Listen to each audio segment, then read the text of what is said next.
de alunos da Escola Preparatória de Cadetes do Ar.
O Major Aviador Rony Zacarias Biel Ferreira,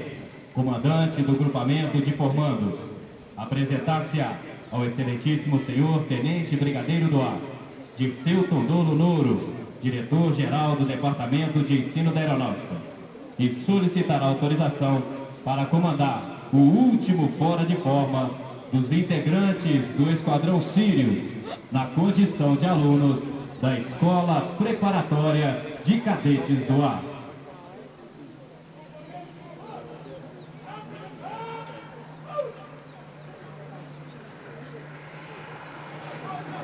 O cara tá 1 metro do outro.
Comandante da Escola Preparatória de Cadetes do Ar,